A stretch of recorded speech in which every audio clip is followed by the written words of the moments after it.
Check out this guy magnet fishing in Queens, New York. Guys, we got something freaking weighs 2 million pounds here coming out. Really? Oh, that's a safe. That's definitely another safe. Oh, I see a box. His name is James Kane, and on his Let's Get Magnetic social media pages, he documents his New York City magnet fishing finds, like this haul from Central Park from a few months ago. Guys, we got a D-ring.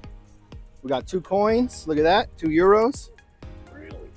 Got a super old Sony Ericsson. But at this lake in Corona Park last Friday, James and his girlfriend stumbled upon something a bit more valuable than an old phone or whatever wishes those coins may have represented. Like I normally would cast, I would cast about 80 feet out. I'm pulling it in, and I feel something called a hard click. A click is when something connects to the magnet, and you just know that kind of weight. And once you see it crest the water, that was a box. A metal box is always a safe. And I got very excited. We have found safes before, so you're always hoping there's something really cool in it. Yeah, so James yanks the thing up Handed safes! Ugh. And immediately finds what anyone would want to find when opening a random safe. Oh, that's money. No way. Yeah. No way. Oh! Oh, it is! Stacks of bills, dude. Hundreds! Oh. Yeah, just to restate the obvious, this guy threw a magnet into a lake and it latched onto a safe filled with tons of cash. And once I saw the $100 and with the holographic bars on it, I was speechless. I did not believe that it was real. And then he pulled out a second one. Oh, there's another stack. Oh my God. Babe, more money.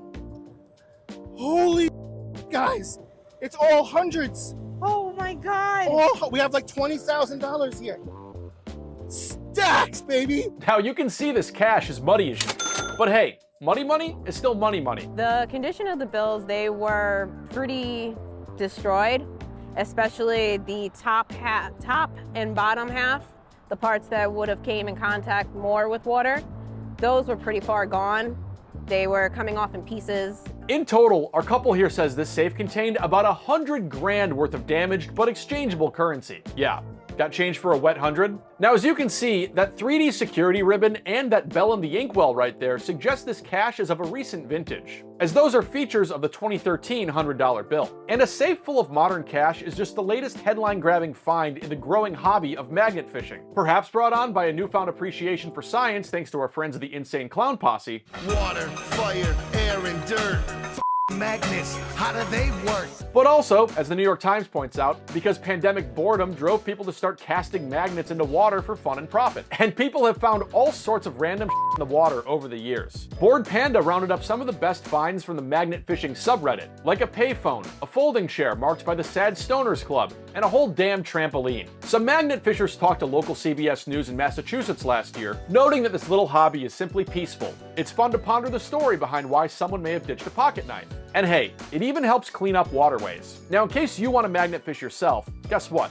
You're gonna need a magnet. And you're gonna need something with a little bit more strength than your fridge's novelty bottle opener or your sexually explicit souvenir from your trip to Sweden. Very Swedish. Popular Mechanics says magnet fishing starter kits can range from anywhere from 20 to 200 bucks. Like this 750-pound strength one going for about a Jackson on Amazon, or this 3,600-pound bad boy, 1,800 pounds per side, for about 170. Of course, if you want to start dredging up loose scrap metal like your Eric Lenzer, you might want to exercise some caution. And not just because Reddit user Nicki Minaj used tampon warns on the magnet fishing subreddit, be careful with magnets because they got their finger squished while trying to magnet some iron out of a sand pit. As this magnet man armed to the teeth could attest, you're bound to find a lot of guns, which should come as no surprise in a country with more guns than people, which are often seen being tossed by our nation's finest actors into a nearby body of water on television whenever they don't have an immediate use anymore. But before you try to magnet yourself a magnum, Dirty Harry, note that Outdoor Life looked into this whole undersea gun show type situation and found that it's a bit of a quote legal onion as to whether you'll be breaking the law by magneting yourself a firearm of abandoned property depending on where you live.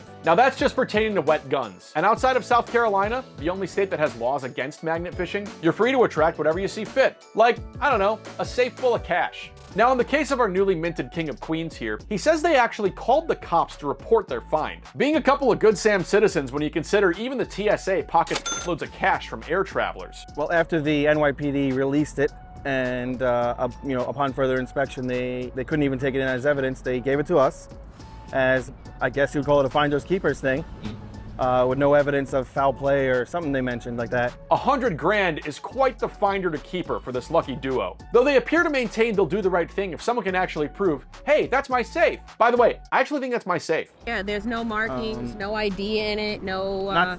Not saying I wouldn't want someone to reclaim what they lost. Obviously, that would be a beautiful thing, especially if it ruins someone's life or, you know what I mean? The plan is to take these dirty, dirty bills to the Bureau of Engraving and Printing in Washington to redeem the cash. And they've already got some ideas for how they want to spend the money burning a wet hole in their pockets. I mean, we'd like to possibly move out of New York, find a little place somewhere, do something nice for the kids. Yeah.